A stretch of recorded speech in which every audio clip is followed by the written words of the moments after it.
Voilà, bienvenue sur la route avec Jésus, vous voyez, c'est reparti sur les chemins, sur les routes, dans les rues. Donc voilà, donc un partage qui n'engage que moi, bien sûr. Je voudrais partager sur la foi et la religion. La religion, c'est l'apparence, c'est l'extérieur. Vous voyez, les cathédrales, les grandes bâtisses, Rome, le Vatican, les hommes de Dieu, les prêtres, les cardinaux, papes, tout dans des habits somptueux, évangéliques protestants, le costume traditionnel, la cravate. Vous voyez, l'extérieur. Donc ça ne veut pas dire qu'il ne faut pas être en costume cravate, hein, je ne dis pas ça. Hein. Mais voilà, l'extérieur de la religion. Et la foi est à l'intérieur. Jésus a dit avant de partir, il a dit aux siens, à ses disciples, qu'il allait partir. Beaucoup étaient tristes et il dit, mais je ne vous laisserai pas orphelins. Je vous enverrai un consolateur, le Saint-Esprit.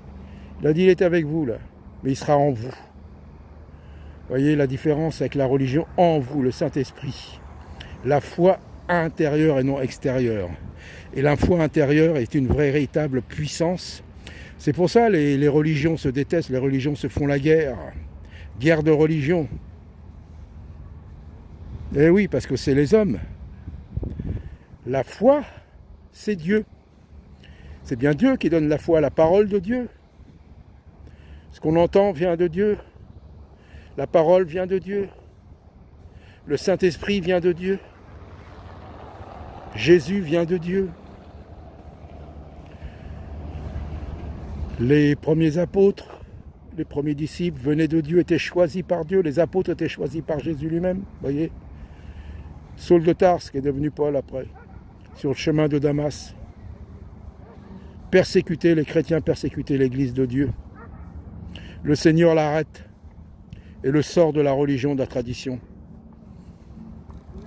Et lui montre ce qu'il va souffrir pour défendre ce qu'il voulait détruire lui-même. Vous voyez, la grâce de Dieu, la puissance de Dieu.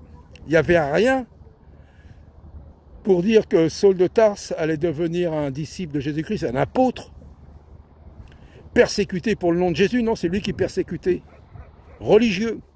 Et Dieu le sort de la religion.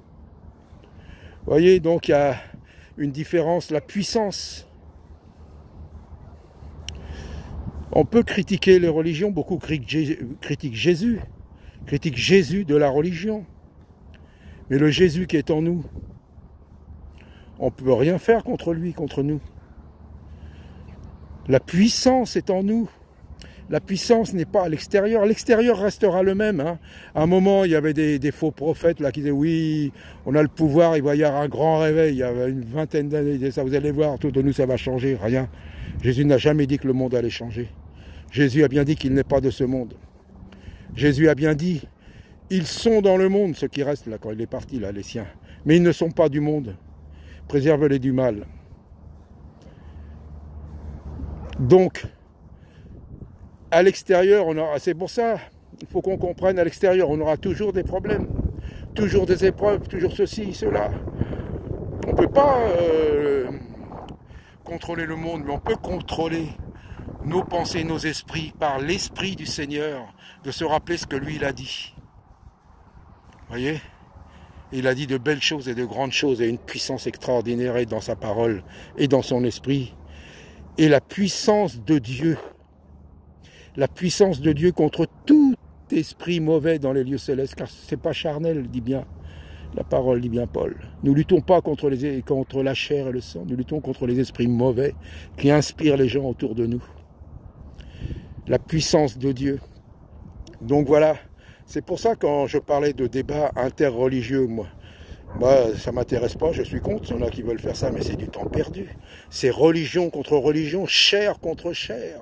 Puisque ce sont des hommes qui ont créé ça et qui dirigent. L'église de Dieu, elle est dirigée par qui? Par le Seigneur. Alors il peut employer des personnes, des hommes.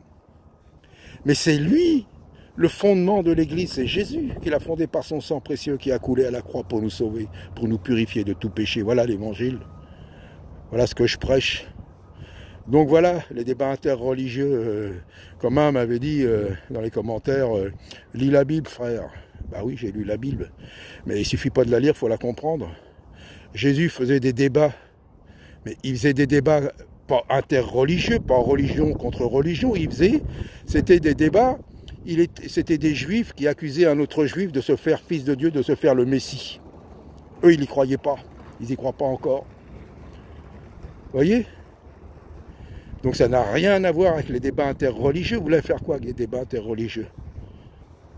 C'est les hommes, ça. Et bien sûr, on peut avoir des... Quand on prêche l'évangile, le véritable évangile, hein, la croix, le sang qui a coulé, la résurrection, le pardon des péchés si on se repente, ça fait beaucoup de débats, beaucoup sont contre, beaucoup ne veulent pas entendre, et d'autres sont touchés. Débat. Mais c'est pas un débat interreligieux, c'est un débat de dire que le Seigneur, Jésus, celui que vous avez crucifié, comme les apôtres disaient, c'est lui le Messie que vous attendez, c'est lui, il n'y en a pas d'autre, il n'y en aura pas d'autre. Donc voilà, que Dieu vous bénisse. Soyons honnêtes avec nous-mêmes. Par nous-mêmes, on n'a aucune puissance, une puissance charnelle, mais chair contre chair. Mais nous avons une puissance spirituelle que Dieu nous a donnée par sa parole, par son esprit. Et on a le choix.